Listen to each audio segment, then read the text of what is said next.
重磅新聞啊！亞馬爾有了新女友，而且已經公開秀了出來。但是新女友在朋友圈曬自己遊玩的美照，10幾張照片竟然都沒有出現亞馬爾。這也不知道是因為女生的朋友圈不出現男朋友太正常呢，還是亞馬爾到底跟他一起去了嘛？這女孩子呀，老 K 覺得除了長得好看，其他一無是處。哈哈，當然只是先開個玩笑。今天西班牙隊世界杯的大名單已經公布。亞馬爾領銜，巴塞羅那有8人在列，而皇馬無人入選，太好了，連何伊森也沒進去。在何伊森歧視華人之後啊，老 K 就一直對他有意見。皇馬這支球隊本賽季唯一有入選希望的，還不能算個人，所以他的落選也是好事，避免了西班牙隊大名單只有25個人的情況出現。另外，巴塞羅那要不是費爾明受傷，應該是9人入選啊。當然，這只是站在巴塞羅那球迷的角度來講。希望如果費爾明不受傷擠掉的能是巴埃納，而不是加維。那麼16年前的西班牙國家隊在非洲，在震天響的烏祖拉的聲音中首次捧起了大力神杯。那時候亞馬爾算一算還沒有滿3周歲。好，18歲的亞馬爾將以新科歐洲杯冠軍的身份領銜西班牙隊向第2座金杯發起衝擊。輕舟已過萬重山，回頭一看，他才剛剛成年。但少年自有少年狂，心似骄陽萬丈光。這一次皇馬沒有西班牙國腳，利物浦沒有英格蘭國腳， AC 米蘭沒有意大利國腳。果然是歐冠越多的球隊國際化程度越高，是吧？這一份西班牙隊的大名單，普維爾確實值得，莫斯克拉有些可惜，希望他能再沉澱一下吧，遲早的事兒。該入選的已經全都入選，不像英格蘭的名單那樣爭議很大。但多說一句，莫斯克拉呀，他的防守硬實力，我感覺比名單上至少有2個後衛都要更強，所以顯得西班牙隊中後衛有些偏弱。莫斯克拉應該能夠踢掉波羅的位置，而庫巴西2026年以來狀態很頂，就不知道世界杯會不會再吃經驗上的虧。那麼一直以來，西班牙所有的中後衛都比較偏弱，能從裡面把普維爾和埃里克加西亞選出来，像拉波尔塔主管后方已經是最好的選擇之一了。莫斯科拉實力雖強，但在俱樂部阿森納都打不了主力，所以國家隊不太可能帶一個俱樂部的替補上場。但這也沒有辦法，西班牙哪個中後衛能跟阿森納的加布里埃爾·薩里巴比啊？誰來都是替補。莫斯科拉強不強，阿森納球迷最清楚。所以2018年法國隊帶了3個馬競球員，格列茲曼、勒馬爾和盧卡斯。22年阿根廷隊也帶了3個馬競球員，德保羅、科雷亞、莫里納。2026年的西班牙趕緊也只帶3個馬競球員，略倫特、普維爾、巴埃納。偏頗的說一句，這屆世界杯會不會屬於西班牙隊呢？不管怎麼說，每一屆呀，老 K 心目中奪冠第一熱門總是西班牙。而本屆阿根廷隊其實本也可以只帶3個馬競球員，阿爾瓦雷斯、莫里納、西蒙尼就夠了，對吧？為了冠軍 buff， 馬達是可以不帶的嘛。那麼主力陣容的預測，門將西蒙，後防線略倫特、庫巴西、拉波爾特、庫庫雷利亞，中場羅德里、佩德里、法比安，鋒線上尼科、亞馬爾，中間是奧亞薩瓦爾。健康的情況下，法比安應該能夠首發，拉波爾特就要看他的狀態，他最近這2個賽季確實有所下滑。還有尼科也是因為有傷，這賽季尼科在俱樂部狀態下滑非常嚴重，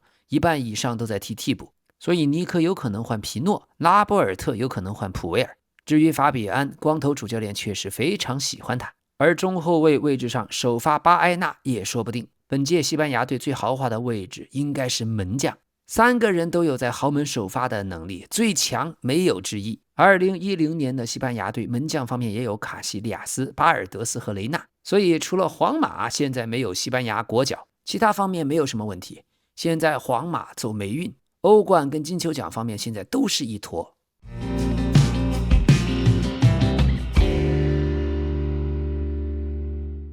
所以就應該這樣，該治治皇馬這群狂妄自大的年輕人了。那麼老規矩，咱們娓娓道來，最詳細的分析，最詳盡的數據，最有意思的小故事和冷知識。看之前希望大家點個訂閱，也點讚評論一下。老 K 做視頻當然辛苦，每天都有妻子、女兒、兒子幫我做後期，偶爾難免會出些失誤，有時候老 K 說錯了會說2遍，希望他們後期能夠把前面的剪掉，但見貨的總會出現一些疏忽。但老 K 最受不了的是評論區有人說我是 AI 語音， AI 有這麼性感滄桑的語音嗎？好的朋友們， YouTube 有個 Hyper 的功能，也請您幫我熱推一下，謝謝。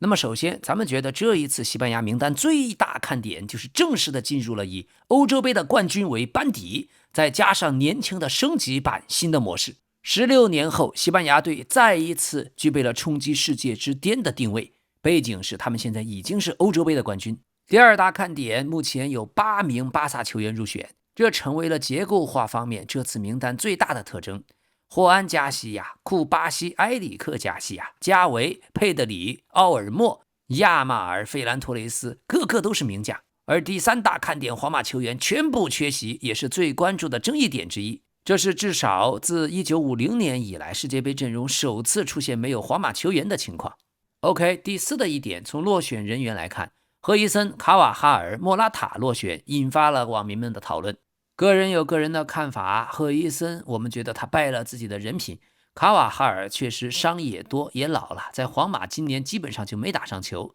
至於莫拉塔，老 K 一直不太喜歡他，過去10幾年確實因為西班牙缺乏中鋒，而現在莫拉塔也老了。好，第五大看點，加維的回歸，這也是兼具情緒和戰術的雙重作用。主教練德拉富恩特在發布會上還特別談到了加維，因為他是全隊最喜愛的球員之一，並強調加維能夠勝任多個位置。而以老 K 的看法，加維除了戰術作用，他在場上場下就是個火藥桶，上了場那個拼呀！而且即使坐在板凳席上，有他在，就像有了過去的加圖索。雖然長相顏值都是全西班牙隊最帥的，但他的特點，老 K 個人給他個外號野豬加維。好，第六大看點，亞馬爾和尼科現在都受傷了，他倆是歐洲杯的左邊右邊兩大主力，他們的健康狀況需要球迷們高度關注，現在都有在腿筋方面的憂患，但主教練認為如果沒有反覆，這兩名球員都能夠參加首戰或者第2場比賽。第七大看點，巴塞羅那的費爾明因傷無緣，這是最明確的因為傷病落選的人員。前面老 K 也報道過，因為右腳的第5指骨骨折並接受手術，費爾明確定缺席世界杯。而具體來看，領銜西班牙隊的首推18歲的亞馬爾，他從過去的天才少年已經早就成長為國家隊核心，他早就不再是未來之星這4個字可以概括的，而是西班牙整個球隊進攻右路的現實版的核心球員。問題不在於他能不能進入名單，而在於亞馬爾的身體狀態到底會如何，對他的使用強度會如何，特別是剛開始有傷，而小組賽的難度又不大，是不是可以省着點用？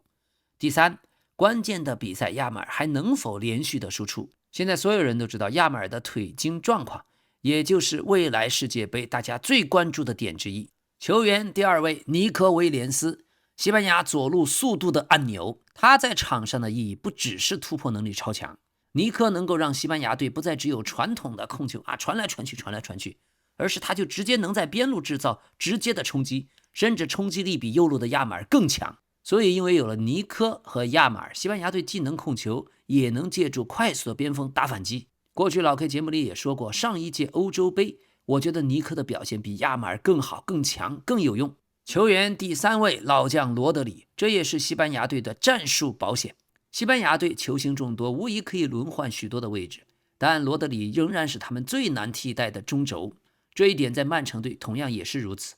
無論是高位壓迫後的保護，還是在控球階段對方向的抉擇，羅德里將決定球隊的下限。但這裡也有隱憂，就是本賽季曼城之所以不如過去的巔峰時期，羅德里是最關鍵的因素。甚至在羅德里傷愈歸隊，重新在曼城打上主力之後，曼城的狀態和成績一度下滑。本賽季他們丟掉冠軍，這是最重要的一個點。所以西班牙隊如果場場都用羅德里打滿90分鐘，他也是個隱憂。第4位球員，咱們看佩德里，這是傳說中的世界第1中場，除了大巴黎的球迷之外，許多人都相信這一點。那麼2024年的歐洲杯，佩德里稍許有些遺憾，因為他在1/4決賽對德國隊的時候，左膝內側扭傷，提前報銷，最終只是隨隊奪冠，但沒有打半決賽和決賽。而佩德里無疑是西班牙隊最關鍵的拼圖之一。這一次發布會，主教練也再次提到了他，強調能擁有佩德里是一件很重要的事。對目前這支西班牙隊來說，佩德里專門負責把控球從安全的傳來傳去，變成真正的向前推進。球員之5，帥哥加維，他的付出帶來的不是數據，而是整個氣質都不一樣了。加維的價值就在於他長得很秀氣，但球風極為兇悍，很像過去英超的阿蘭·史密斯。他的逼搶、對抗，還有在場上場下對隊友的情緒的感染力，以及能夠覆蓋多個位置，他是隊裡面人緣最好的球員之一，也能在多個位置上給西班牙隊主教練提供高水平的選擇。球員之6，中後衛庫巴西，19歲，極為年輕的他能不能扛住世界杯的壓力呢？庫巴西能夠出現在正式名單中，說明教練組願意把出球中後衛的未來提前帶到世界杯舞台。但巴塞羅那隊過去2個賽季後防都是他們最大的弱點，所以庫巴西打首發，那麼西班牙隊的後防也就有了隱患。這麼年輕的中後衛在淘汰賽的對抗、速度回追還有心理穩定性仍然有待觀察。接下來咱們要看教練組的選擇到底是用埃里克加西亞還是用馬德里競技的普維爾。在發布會上，主教練解釋到，埃里克加西亞和普維爾近期的表現都很好，而且教練組很熟悉他們在过去国青队在奧運队體系裡的特點。最後咱們多說一下耶雷米皮諾，23歲，他雖然年輕，但已經不是新人，是第2次世界杯周期中的成員。在水晶宮隊，日本球員連田大地曾經提到，很遺憾我和皮諾之間沒什麼交流，皮諾的英語不太好，我自己英語也不流利，但每次訓練我們都能看到皮諾拼盡全力，而且我清楚在英超踢球有多難，球員都需要時間去適應，所以大家每次訓練都全力以赴，這是我們能做的全部。皮諾一直以來非常刻苦，他的這份努力所有人都看在眼裡，他只是需要一點時間。所以從比利亞雷亞爾本賽季來到了英超之後，皮諾26次首發，2個進球2個助攻。好在水晶宮隊還有同樣說西班牙語的兄弟，那就是哥倫比亞的萊爾馬和穆里奧斯。這一屆西班牙隊，咱們先看鋒線上大家的分量。亞馬爾的身價2億歐元，巴塞羅那奧爾莫6000萬歐元，巴塞羅那費蘭托雷斯5000萬歐元，比爾巴鄂競技尼科5000萬歐元，水晶宮皮諾3500萬歐元，皇家社會奧亞薩瓦爾2500萬歐元，奧薩蘇納穆尼奧斯2000萬歐元，塞爾塔的伊格萊西亞斯300萬歐元，中場巴塞羅那佩德里1.5億歐元，阿森納蘇比門迪8000萬，曼城羅德里6500萬，馬德里競技巴埃納4500萬，大巴黎法比安魯伊斯4000萬，巴塞羅那加維3000萬，阿森納梅里諾3000萬。後衛線上巴塞羅那庫巴西8000萬，切爾西的庫庫雷利亞5000萬，托特納姆熱刺的波羅4000萬，巴塞羅那的埃里克加西亞3500萬，馬德里競技的普維爾2800萬，勒沃庫森的格里馬爾多2400萬，馬德里競技的略倫特2200萬，比爾巴鄂競技的拉波爾特900萬，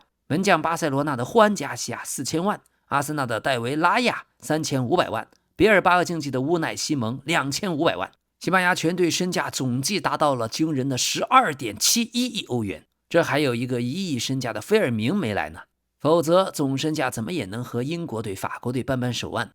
當然，在國家隊在足球場上身價證明不了太多東西，很多時候它和球員的年齡休戚相關。法國隊是實打實的實力，英格蘭嘛總是有些虛高，而這方面巴塞羅那球員的身價真都是靠自己踢出來的。那麼這次落選的球員仔細盤點一下，除了因傷缺席的菲爾明洛佩斯，那麼皇馬赫伊森呢，主要是因為近期狀態太差，在皇馬自己隊內的中後衛競爭他也下滑嚴重，而卡瓦哈爾傷病太多，狀態恢復太慢，在皇馬也踢不上主力。此外，落選的中锋莫拉塔在科莫队狀態不好，前段时間甚至和法布雷加斯主教練產生了爭吵，而馬競的中後衛勒諾爾芒已經是替補，所以選了馬競22歲的主力中後衛普維爾，那就沒有道理再讓替補勒諾爾芒入選了，對吧？而皇家社會落選的門將雷米羅，主要還是因為霍安加西亞的迅速崛起，3名門將方面沒有太大爭議，所以這份名單總的來說既大膽也有風險，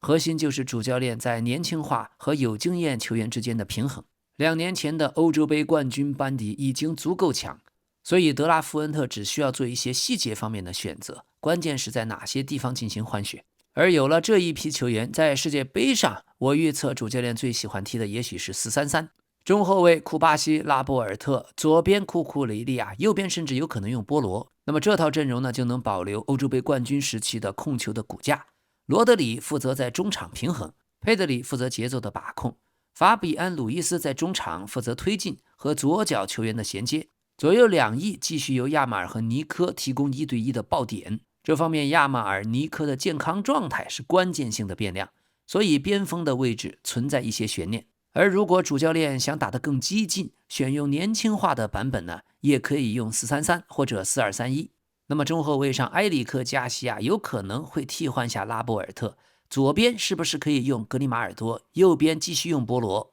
中場羅德里、佩德里、加維，前場亞馬爾、奧爾莫和尼科。如果用這一套版本，那麼就會更強調前場的壓迫、內部的穿插和邊路的傳切，風險是中後衛的組合會更年輕，防守縱深方面、定位球保護方面都要接受更強的考驗。而左邊後衛選用格里馬爾多，這能夠增加左路傳中和定位球的變化。奧爾莫就非常的適合作為前場自由人。要知道2年前的歐洲杯，奧爾莫也是表現最好的球員之一。在這一套年輕化版本的4-3-3或者4-2-3-1，最可能作為骑兵使用的有穆尼奧斯、耶雷米皮諾、伊格萊西亞斯。前2人可以提供速度，而博尔哈、伊格萊西亞斯可以提供傳統的中锋方案。所以西班牙隊的戰術打法常用的框架仍然是4-3-3，但也會進行一些動態的變形。德拉夫恩特他的西班牙隊不再是只會橫傳和控球，他們是以控球為基礎，但比過去更願意通過邊鋒的速度，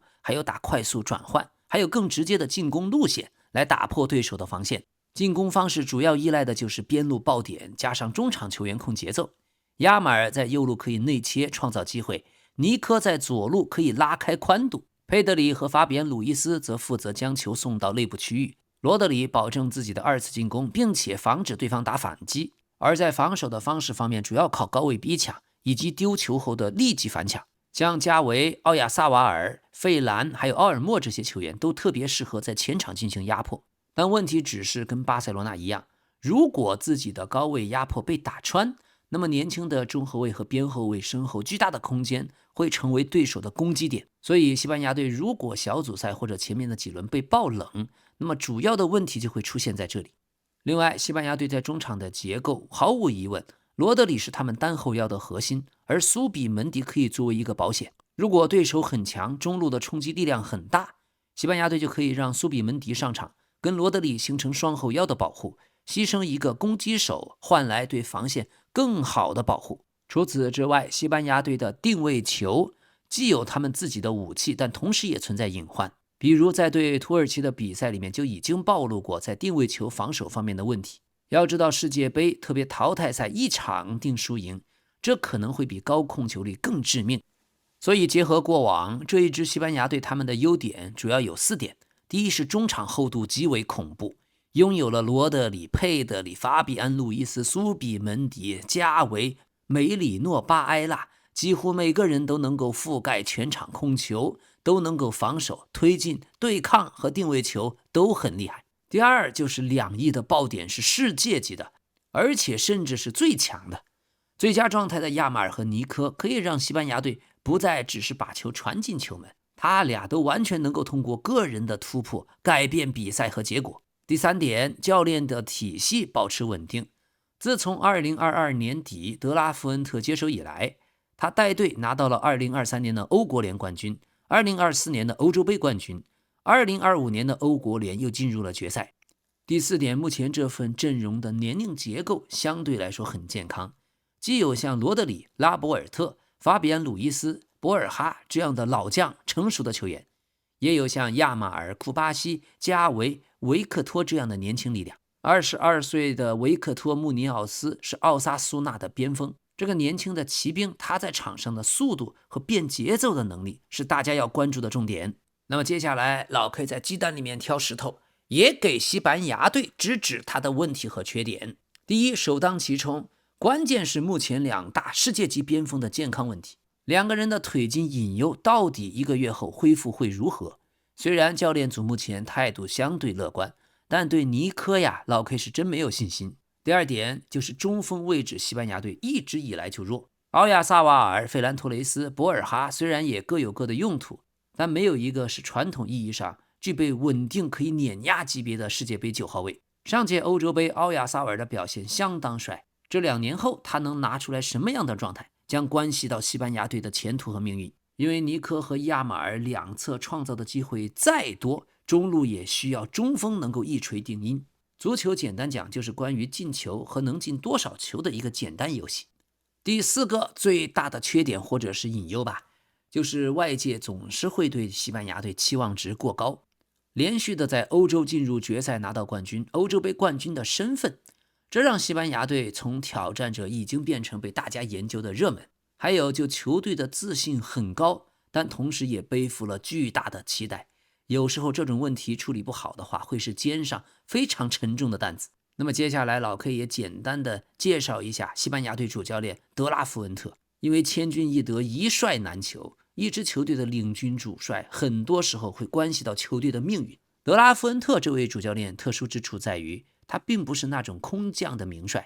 而是長期一直以來深耕西班牙各级青年隊體系的一位教練。他非常的熟悉現在隊內很多球員的成長軌跡，所以他會非常的信任像埃里克·加西亞、普維爾、加維還有庫巴西這一類體系球員。這次的發布會裡，他就提到了普維爾和埃里克·加西亞過去在西班牙青年隊、在奧運隊裡面的背景。另外從成績來看，他也能拿得出手，很硬。23年的歐國聯冠軍，24年歐洲杯冠軍，25年的歐國聯決賽。他現在已經和西班牙足協續約到了2028年的歐洲杯週期。而德拉夫恩特執教的風格可以概括為既保留西班牙控球 DNA， 但也不迷信控球。他很強調邊路速度、轉換效率和團隊紀律，所以這就能解釋西班牙隊的名單裡為什麼邊鋒類型的球員非常多，而中場又保留了像羅德里、佩德里、法比安·路易斯、蘇比门迪這樣能控球的核心。他現在面臨的最大壓力就是歐洲杯已經證明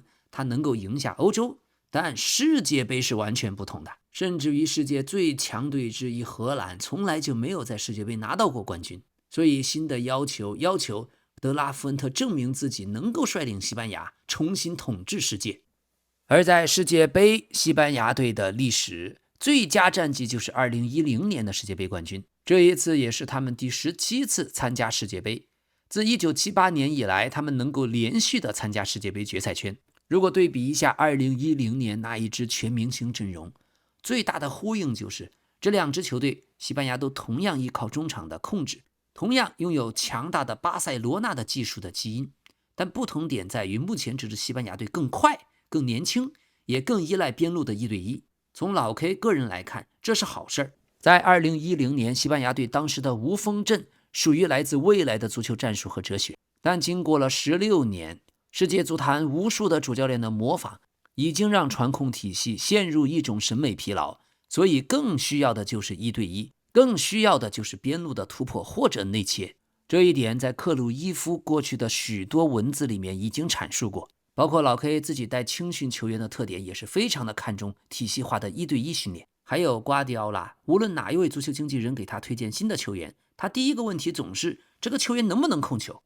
好，說回來，西班牙隊他們自從2014年以卫冕冠軍的身份出戰世界杯，結果卻小組就出局。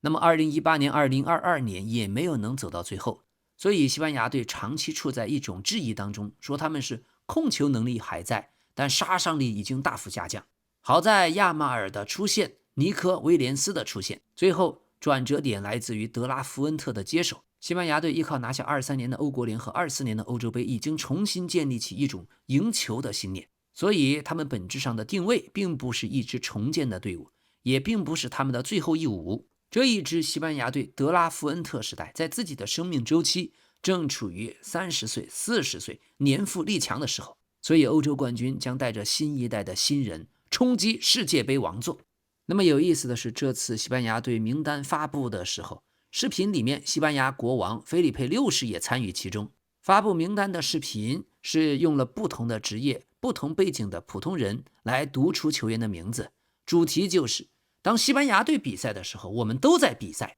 而接下來除了剛才名單上的球員，還會有9名陪練的球員，像貝爾納爾等等9名年輕球員都將隨隊訓練，直到對伊拉克的熱身賽。所以在西班牙队世界杯名單以外，已經在培養一批新的年輕人，正在等待下一班西班牙國家隊的班車。並且值得一提的是，在這一次球員耶雷米·皮諾入選的時候，他的父親在採訪中的情緒極為激動。所以一個人能夠入選世界杯名單，哪怕只是替補，這不僅是他自己一個人的難以置信，整個家族的亢奮和狂歡都是我們難以想象的。那麼比如咱們關注一下25歲的埃里克·加西亞，本賽季整個賽季他就從來沒有入選過國家隊的名單，自己甚至都已經不抱希望。而且在4年前的22年卡塔爾世界杯上，他當時也沒有獲得哪怕1分鐘出場時間。但這次他又成為了主帥公布的世界杯名單中最大的驚喜之一。難以置信的他發了一個 ins， 他寫道：2022年12月卡塔爾世界杯被淘汰，那是我最後一次身披西班牙國家隊的戰袍。從那以後，我做出了許多決定，也在不聲不響中付出了巨大的努力，只為讓自己變得更好，無論場上還是場下，只為能夠重回賽場，為俱樂部全力以赴。4年後的今天，我終於迎來了第2次征戰世界杯的機會。我比以往任何時候都更準備充分，更充滿動力。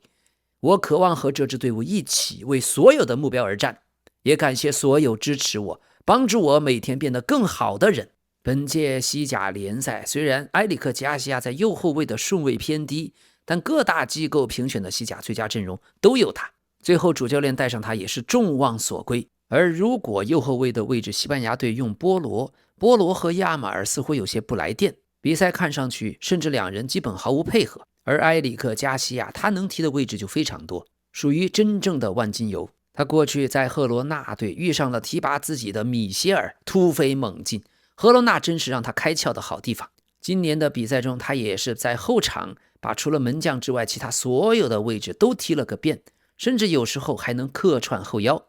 而且在後腰位置的表現也不錯，沒有什麼巨大的失誤。本賽季巴塞羅那他一共出戰了51場，其中47次首發，累計出場時間達到了3954分鐘，是巴塞羅那所有出場時間最多的非門將球員，也是這一屆西甲聯賽冠軍陣中的核心球員之一。埃里克·加西亞最大的優勢就是競爭意識、團隊精神以及他的全面性。在德國教練弗里克的手下，他已經成為最重要的万金油。無論球隊頻繁地遭遇任何的傷病，後防線不斷的調整，埃里克·加西亞都能派上用場。弗里克曾經評價他說，埃里克·加西亞不在乎踢哪個位置，只要能夠幫助球隊，他完全是為球隊而活。從他來到這裡開始，我們就相信他的潛力。本賽季西甲數據方面，他的傳球成功率高達 92%， 對抗成功率 57%， 地面對抗成功率高達 60%。在高位防守、預判以及前壓搶斷方面，他全部表現突出。歐冠的賽場，埃里克·加西亞共出戰11場比賽，其中10次首發。他展現出了非常可靠的防守能力和很出色的傳球質量。當然，有人得意就有人心傷。今天皇馬的赫伊森更新了自己的社媒，轉發了他父親的帖子，疑似表達了不滿。這個帖子裡面呢，是 SofaScore 評選出的本賽季西甲最佳陣容，這個裡面赫伊森榜上有名。所以球員轉發父親的這條動態也沒有配任何文字，但所有的含義不言自明啊！哈哈，誰叫你要歧視華人呢？從那時候開始，你就到現在還沒有正式的道歉過，敗了人品，敗了人品呀！主教練德拉夫恩特已經說過，要想入選，必須具備3大要素：實力、人品和競爭力。你赫伊森歧視華人，做錯了事還不道歉，你哪來人品？而針對這次皇馬沒有球員入選，德拉夫恩特直言，我選人不看球員來自哪裡。這一次的丟臉呢，阿斯報也發表了評論，他們認為皇馬應當回歸培養自己的人才，用以實戰發揮，這才是本源，而不是將皇馬青訓單純的用來售賣球員，只是牟利。這一次西班牙名單裡面的略倫特、維克托·穆尼奧斯，這2位也是出自皇馬青訓，但卻不在皇馬踢球，所以此刻皇馬老佛爺應當正視自身內部存在的問題了。好，入選了名單之後，巴塞羅那的加維在開車途中，在路上他也對大家露出了笑容。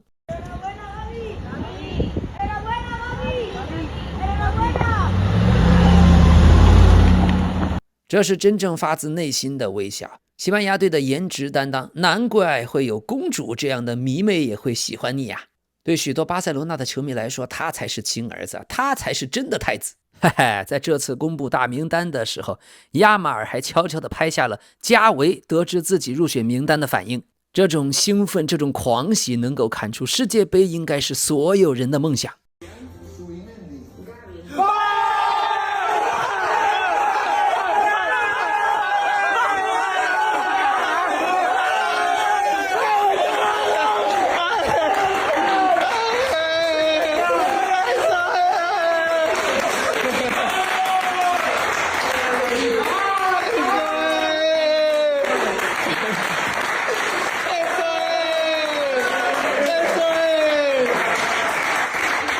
之前加維的壓力肯定很大，擔心自己本賽季打得少去不了，而最近他真是場场首發，场場拼盡全力找狀態，這下子是終於可以釋然了。而巴塞羅那的更衣室氛圍也是許多薩迷一直愛巴薩的原因之一。過去的這4年，加維確實經歷的太多了。4年前他還是西班牙世界杯最年輕的进球者，也是西班牙最耀眼的金童，但傷病接踵而至，輿論鋪天蓋地。現在一切重回正軌，真的讓他的球迷們喜極而泣。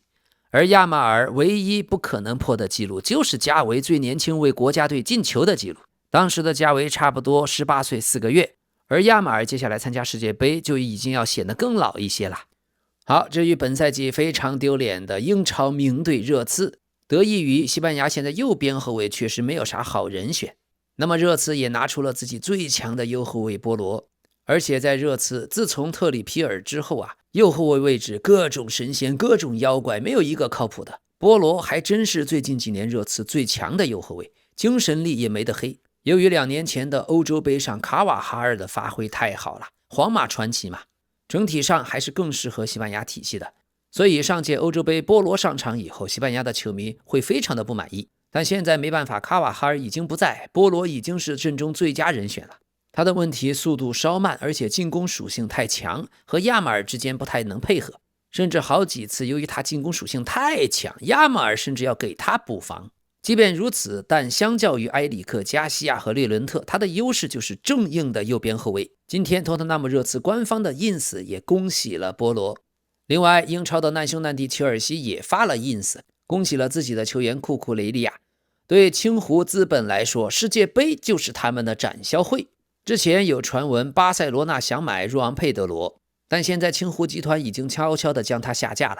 因為若昂佩德羅沒有入選巴西隊，也不利於推銷嘛。至於恩佐，至於庫庫雷利亞，美國資本就渴望推波助瀾，世界杯後賣個好價錢。踢過球的都知道，像庫庫雷利亞這種球員是最難纏的，並且長得也太像耶穌了。想一想，要是過去熱蘇斯頂着這張臉和這個頭型，那足球世界該多麼的有節目效果呀！老 K 願稱庫庫雷利亞是世界第2左後衛，他和略倫特組成左路的雙飛翼，就算法國隊來了也得吃點苦頭。那麼世界杯期間呢，每一次講到西班牙隊，老 K 也會繼續的像今天這樣介紹一個他們的重量級球星。今天咱們就從當家的18歲亞馬爾開始說起。亞馬爾的故事最重要的是3個數字304，因為每次他進球總喜歡用手比出304。這可不是商業符號，也不是潮流的手勢，這是亞馬爾童年自己所在的街區羅卡豐達的郵編的尾號，郵編呢是08304。羅卡豐達在西班牙加泰羅尼亞的馬塔羅，這是一個工人的社區，也是許多移民家庭落腳的地方。眾所周知，亞馬爾就來自於移民家庭嘛，所以過去外界提到這裡，常常是聯想到貧窮、邊緣化，還有根深蒂固的治安問題。但是當亞馬爾成名以後，304變成了一個驕傲。當孩子們看到記者來到這個街區的時候，會說：“你們都是因為亞馬爾來的嗎？”所以這個曾經過去被忽視的社區，突然擁有了自己的世界級名字，這都要感謝亞馬爾。亞馬爾的家庭首先是從移民開始的，他的父親有摩洛哥背景，母親來自赤道幾內亞，而他的奶奶法蒂瑪早在上世紀90年代就來到了西班牙。法蒂瑪一直非常努力的工作，後來才逐漸把自己的孩子們都接了過来。亞馬爾小時候就和自己的父母和自己的奶奶、叔叔等等親人一起住在同一套公寓裡面。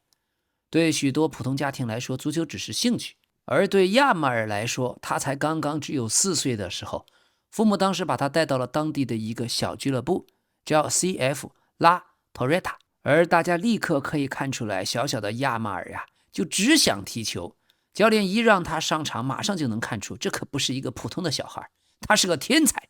這個小孩的控球、變向、護球的方式完全不像只有4歲。而亞馬爾不只是在同齡人裡面最強，他甚至和比自己大2歲的孩子踢，也照樣是場上最顯眼的一個。2014年，巴塞羅那將他帶走。他7歲的時候，從 CF 拉托瑞塔加盟了巴薩梯隊。在拉瑪西亞，他比任何球員都更快地穿越過各級梯隊，一層一層往上跳。當時的巴薩官方描述他的特點，還留下了文字：亞馬爾能夠過人，能夠創造機會，他能踢右邊鋒、踢前鋒，還有攻擊型中場。所以從一開始，亞馬爾便不是傳統的邊鋒模板，他更像一個被放到了右路的全場的組織者。而關於亞馬爾，有一個全世界眾所周知的幾乎像電影海報一般的照片。2007年，巴薩正在做一個關於慈善的日曆拍攝，年輕的球王梅西抱着一個6個月大的嬰兒，旁邊站着嬰兒的母親。多年後，大家才知道，當時那個嬰兒就是後來的亞馬爾。所以從玄學的角度說，這就像關於命運的預言一樣，它形成了一種奇妙的回聲。一個時代的球王10號曾經抱着另一個時代來自未來的10號，就像給他洗禮一樣。那麼進入拉瑪西亞以後，亞馬爾的成長速度非常快，而真正將他推到全世界公眾面前的，正是當時的主教練哈維。2023年4月29日，亞馬爾才只有15歲便完成了在巴薩一線隊首秀，只有15歲呀，能夠站在諾坎普穿着巴塞羅那的球衣出場，這已經足夠震撼。但主教練哈維对他的使用並不是一種表演性質的。後來哈維是這樣評價，他說讓亞馬爾首發並非一時興起，因為亞馬爾的決策幾乎總是最正確的，他擁有着非同尋常的足球智慧，甚至有可能會標記一個時代。要注意，哈維說的並不是亞馬爾的速度很快，也不是他技術很好，而是亞馬爾的決策，這是他所擁有全世界最稀缺的優點。有許多年輕的邊鋒一拿球就想證明自己，速度一起來，眼睛裡就只剩下對面的後衛和球門。但亞馬爾不一樣，他會頻繁的變速、變向、變節奏，他會停一停，會等一等，會觀察自己隊友的跑位，他會用 first touch 直接改變防守人的身體方向。你看亞馬爾過人，會覺得他不是強行衝過去的，而是像在邀請防守隊員你先犯錯。那麼2024年歐洲杯，亞馬爾從一個巴塞羅那的小天才徹底變成了世界級的巨星，他成為了歐洲杯歷史上所有國家隊最年輕的出場球員，而且在对阵法國的半決賽成為歐洲杯歷史上最年輕的進球者。那一腳左腳的兜射不只是靈光一現，而是將整個比賽的氣勢徹底扭轉。數據顯示，整屆歐洲杯亞馬爾踢了足足507分鐘，貢獻1個進球，4次助攻，這4次助攻還是當屆歐洲杯最高的紀錄。他還有過32次成功的盤帶過人，也是本屆賽事最高。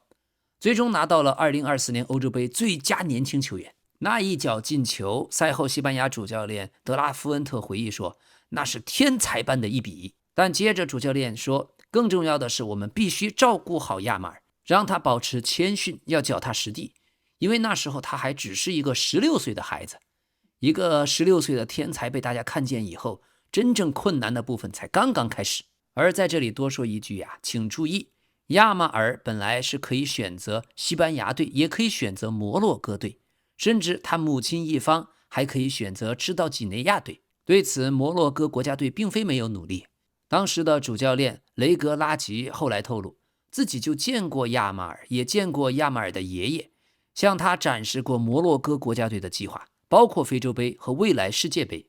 但亞馬爾最後給雷格拉吉打來電話說，教練，謝謝你，我要為西班牙隊踢球，因為我出生在這裡，我也一直為西班牙各級青年隊在效力。所以亞馬爾背後有3層身份，他的家庭來自不同的國家、不同的地方，童年屬於羅卡豐達，而足球教育方面屬於西班牙。有了亞馬爾的西班牙隊就像更新後一樣，有了新的身份象徵。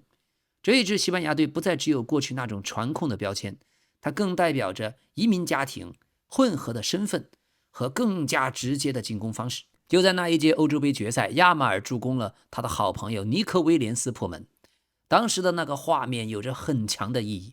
同樣的兩個來自非洲家庭背景的年輕邊鋒，用他們的速度、技術和自信，打開了西班牙隊新時代的大門。西班牙隊的门面產生了變化，而西班牙隊的踢法也產生了根本性的變化。緊隨其後，亞馬爾的成長開始進入第二階段。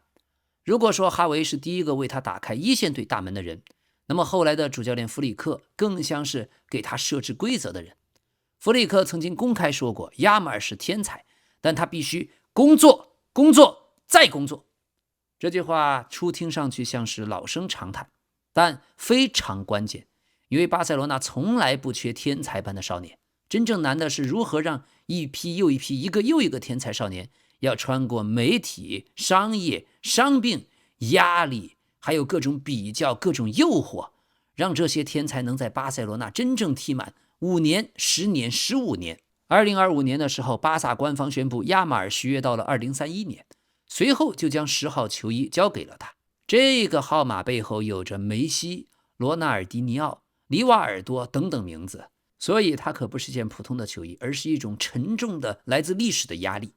巴薩官方發布照片的时候，亞馬爾家人也都在場，所以他不是一個人接過了10號戰衣，而是帶着一個家庭、一個街區，帶着一個移民的故事接過了10號。從技術方面來說，亞馬爾的特別之處在於他是右邊鋒，可踢法不像是只會貼着邊路爆破的右邊鋒，他左腳逆足持球，從右路內切可以射門，也可以直塞對方後衛的身後，他還可以突然把球分給套上的邊路的邊後衛隊友。在哈維時期的巴塞羅那會通過在中路堆疊人數，然後將邊路1對1的空間徹底放空，留給亞馬爾，讓亞馬爾直接面對對方一個後衛。但值得指出的是，亞馬爾的進攻方式非常豐富，他不是只依靠1对1。像歐洲盃決賽對陣英格蘭，在對陣盧克肖的防守，他並沒有像前幾場歐洲盃那樣輕鬆的打爆邊路，因為盧克肖也非常強大。他當時的盘帶成功率並不誇張，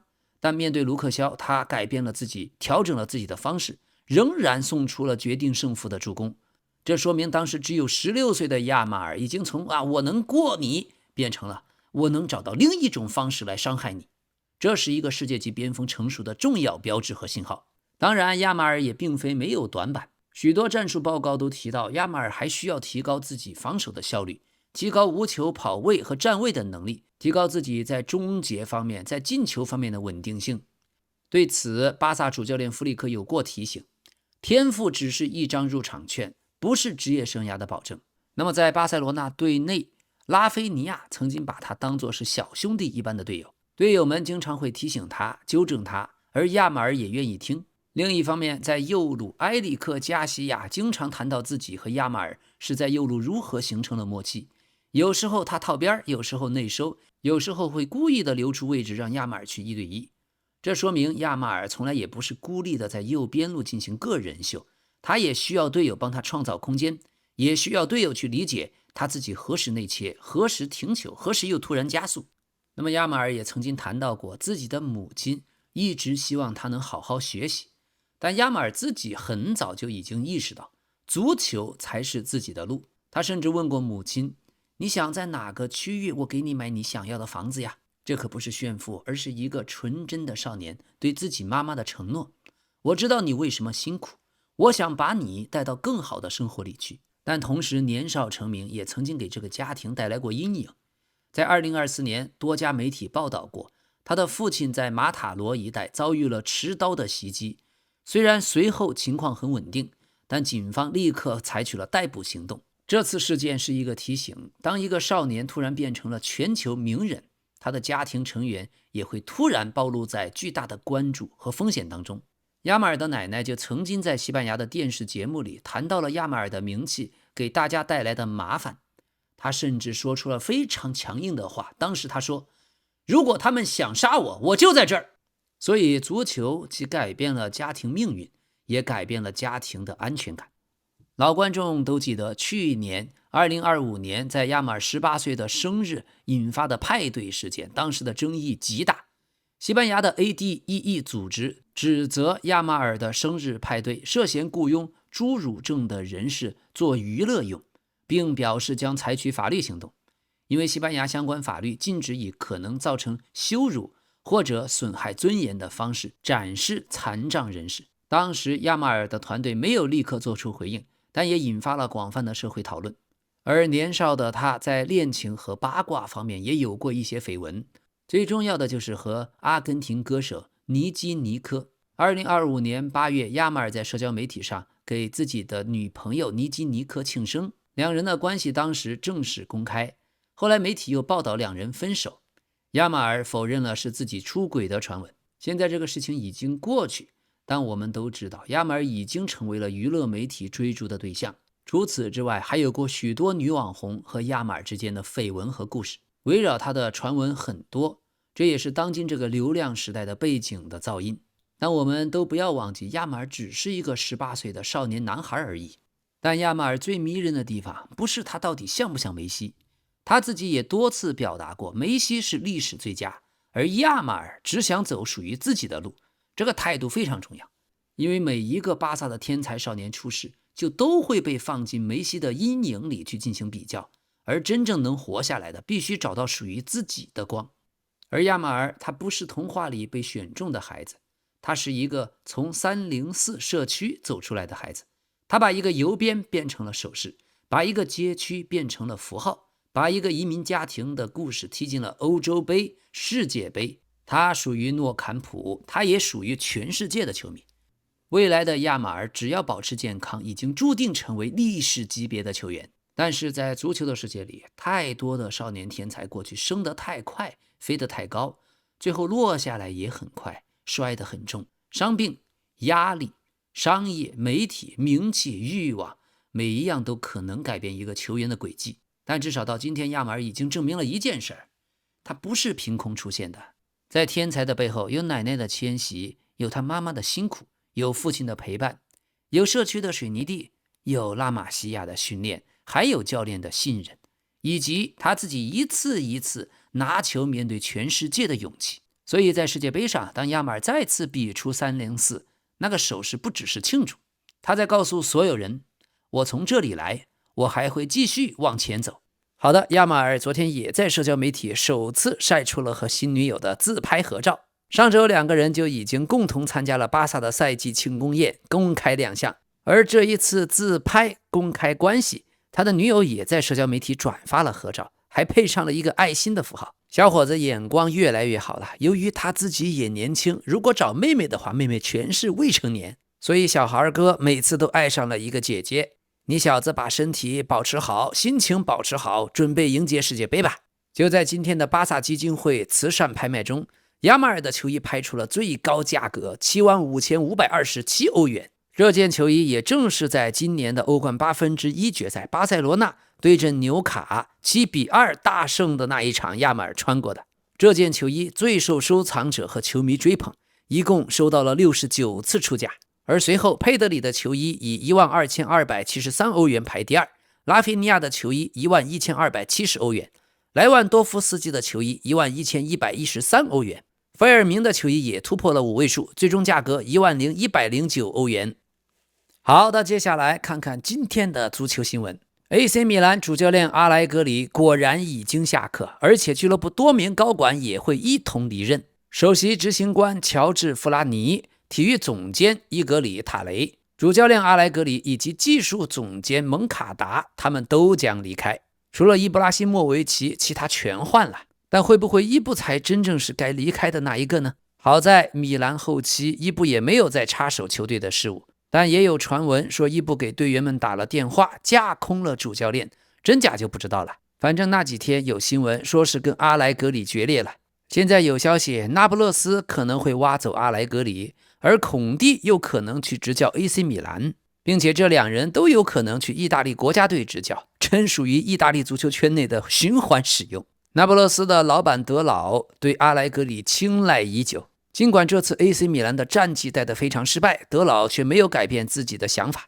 本賽季最後的意甲排名，國際米蘭高居榜首，那不勒斯第二，羅馬第三，科莫第四。這4支球隊都進入了歐冠決賽，而 AC 米蘭卻在最後輸球，以1分之差掉出了歐冠區，只能去打歐聯。尤文圖斯第6也打歐聯杯，亞特蘭大59分第7去打歐協聯的附加賽。那麼關於 AC 米蘭，甚至有加里亞尼會回歸的消息，並且說帕拉迪諾可能會成為 AC 米蘭主帥位置的有力候選人。加里亞尼非常的欣賞他，所以如果加里亞尼重新擔任米蘭高管，這是個非常值得關注的選項。帕拉迪諾42歲，過去執教亞特蘭大隊，成績斐然。但亞特蘭大呢，已經跟拉齊奧的主教練薩里簽約，雙方簽約3年。這意甲的教練輪流轉，左手倒右手，真是就幾個老油條教練來回坐莊，永遠是一套老戰術，不會進步，不會革新。當然了，外國教練裡面有名的，誰又願意来意甲呢？好在也有個科莫隊的法布雷加斯。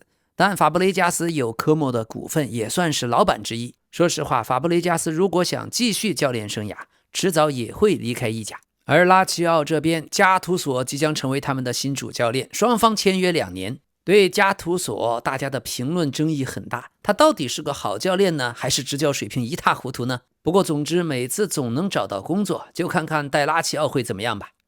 好的，阿森納隊在奪冠以後，他們邀請了俱樂部工作人員在倫敦享用晚餐，隨後一起去夜總會，卻遇到了北倫敦的德比熱刺的球員，雙方球員完全沒有芥蒂，在一起開始了狂歡。這一次阿森納的球員們先是邀請了所有非球員工作人員，在梅菲爾區一家頂級的地中海餐廳享用了非常豐富的晚餐。阿爾特塔還有教練團隊以及自己的家人們都出席了活動。為了確保隱私，讓大家能夠私下的慶祝，共度一個難忘的夜晚，活動場地也不對公眾開放，只有球員們的朋友們受到邀請參加了。隨後一些球員前往倫敦市中心的名人聚集地巴嘎特拉，先繼續慶祝放鬆身心。到了凌晨，慶祝活動又轉移到了倫敦的 Tape 夜總會。就在這裡，阿森納球員們和同樣在慶祝的熱刺球員們相遇了。場上北倫敦德比，大家為了各自的球隊廝殺。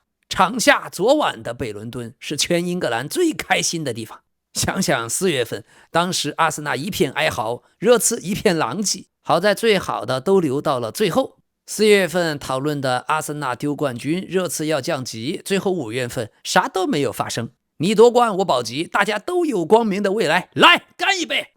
那麼輕鬆一下，英格蘭的名單既然公布，那麼英格蘭隊的太太團也要進行一一的介紹。每年歐洲杯、世界杯，這也是傳統節目了。首先映入眼簾的是里斯詹姆斯的女友，她叫米婭，雙方已經交往了6年。2021年畢業於倫敦的皇家霍諾威大學。這個女孩曾經在薩里郡的科爾丁利監獄工作，當時為囚犯們提供法律方面的諮詢。接下來是埃澤的妻子奈瑪，這是一名護士。兩人在學校相識，2022年結婚。第3位，梅努的女友，學生兼模特萊拉，她正在索爾福德大學攻讀時尚、商業和推廣學位。今年早些時候在迪拜度假的時候，兩個人在社交媒體上發布了一些暗示戀情的帖子，但還沒有一起合影。不過粉絲們已經發現他倆的照片背景非常相似。接下來鋒線上沃特金斯的妻子，這是在2018年沃特金斯在馬貝拉海灘偶遇的，當時女孩正在那裡度假。2024年沃特金斯在科莫湖畔向他求婚，他的妻子艾莉和他已經在去年5月喜結連理，現在有了2個孩子。緊接着走過來的是貝林厄姆的女友阿什林，他在社交媒體上有 64.8 萬粉絲，两個人在24年底從網上認識，25年已經公開戀情。OK， 斯通斯的妻子，斯通斯是去年7月18日在伊維薩島和奧里維亞舉行了秘密婚禮，第2天還舉行了泳池派對。他們從2019年就開始交往，2023年生下了一個兒子。但值得注意的是，這2位都與自己的前任也育有子女。迪恩·亨德森的妻子，2022年，亨德森和妻子米莉在意大利羅馬的酒店舉行了盛大的婚禮，當時歌手劉易斯·卡帕爾迪還為賓客們獻唱。大家不要着急，太陽報的工作才剛剛開始。隨着世界杯的推進，老 K 相信憑借太陽報的專業程度，英格蘭太太團的新的方陣還會向我們繼續走來。對了，多說一句，斯通斯的戀情啊，當年也是拋棄了自己青梅竹馬的原配，和現在的開始轉正。還有太太團這許多的女孩子裡面，這麼多黑人球員卻只有一個黑人女友，這也是一個值得注意的自然現象。好的，賽季都開始結束了。去年夏窗，切爾西花費了1.4億歐元，簽下了三叉戟、基滕斯、加納喬和德拉普，試圖組成自己的 MSN 或者 BBC 吧。結果呢，三人的表現加起來在英超一共打進2個球，加納喬進了1個，德拉普進了1個，基滕斯直接在醫務室度過了大半個賽季的時光。總的來說，這切爾西的三叉戟還沒有老 K 家的掃把有攻擊力，但隔壁利物浦的伊薩克一個人比這3個人加起來多了500萬，也打進了3個球。不過如果算工資，這3個人加在一起的工資快有伊薩克的2倍了。總的來說，還是切爾西更虧。好的，輕鬆一下。在瓜迪奧拉執教曼城的告別戰中，我們看到他分居已久的妻子克里斯蒂娜·塞拉到場支持，疑似2個人開始和解。當時即將離任的瓜迪奧拉面向球迷的講話中，稱自己分居的妻子是一位非凡的女性。他們是1994年相識的，2014年結婚。去年1月2人分居。塞拉此前曾經和瓜迪奧拉在英格蘭生活，3年前返回西班牙。去年老 K 也報道過，2個人在共同生活30年以後，於2024年啟動了離婚程序。主要是塞拉對瓜迪奧拉決定和曼城續約到2027年感到非常不滿。不過2人正嘗試修復婚姻的關係。25年4月，有知情人表示，瓜迪奧拉和塞拉仍然戴着婚戒，他們正在嘗試着和解。那個復活節，瓜迪奧拉還去了妻子家裡面住了3天，在那裡過夜。瓜迪奧拉說自己可以待在曼徹斯特，然後每周呢乘私人飛機返回巴塞羅那看他一次再走。但塞拉想分開，因為瓜迪奧拉沒有和自己商量，就秘密的和曼城續約。但瓜迪奧拉卻仍然想和他繼續的在一起。而這段時間，據瓜迪奧拉閨女的消息，2人應該和解挺長時間了，因為瓜迪奧拉早就決定這賽季後要卸任嘛。他老婆肯定也早就知道了，女人就是這樣的，女人的需求總是很簡單，你缺什麼她就需要什麼。總的來說就是什麼都想要，只有缺的東西才會在嘴上一直提。老台詞兒，我不要你一事無成的溫柔，我和你在一起不是為了錢，我要的是愛。好的，完成了執教曼城最後一場比賽的瓜迪奧拉在採訪中還向喬哈特當面道歉。他說，我很抱歉，我犯了一個錯誤。毫無疑問，喬哈特是一個出色的門將，還有和球迷的那種聯繫。在之後的5、6年裡，我總是想我應該做出不同的選擇。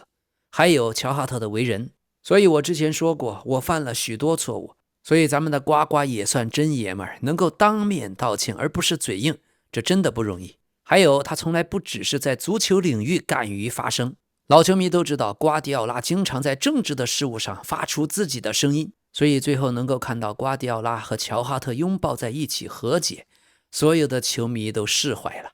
好，這一屆英超，阿森納成為了歷史上首支整個賽季零紅牌、零送點球的球隊。這種頂級防守球隊這樣的紀律性，阿爾特塔真的是紀錄製造機呀！包括年輕的小將道曼也是破了許多年輕紀錄，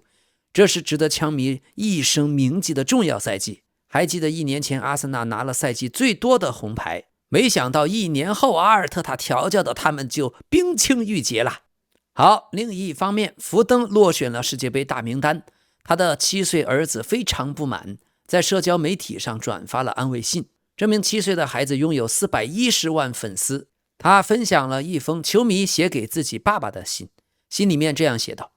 錯失一屆重大賽事必然令人難過，我們永遠無法體會這份痛苦有多深，但我們知道你是一名出色的球員，正經歷一段艱難的時期，這無可厚非，人無完人，振作起來吧，別讓外界針對你表現的負面評論和流言擊垮自己。另一方面，馬德里競技小支督阿爾瓦雷斯已經決定要離隊，他肯定是想去巴塞羅那，但團隊希望巴薩先要證明自己具備簽約的財力和能力。好的，西甲聯賽也落下帷幕，姆巴佩鎖定金靴，銀靴得主穆里奇所在的馬略卡卻遭遇了降級。銀靴能夠降級，這確實太變態了，只能說防守確實不行吧。老 K 還記得過去荷甲聯賽有一次金靴都降級呢，但讓人感慨的是，現在西甲射手榜25個球就能拿金靴。想想15年前的西甲射手榜，梅西50球金靴 ，C 羅46球銀靴，這兩個大神真的太變態了。而且那一年射手榜前5裡面有3個都是皇馬的球員，你還能說穆里尼奧沒有東西嗎？皇馬穆里尼奧就快回來了，你快回來吧！好的，節目很精彩，但也非常感謝大家動動小手指，點個讚，再評論幾句，再熱推一下，再分享幾個群。感謝大家的訂閱，咱們明天再見。這裡是老 K 足球新聞，一個有溫度的頻道。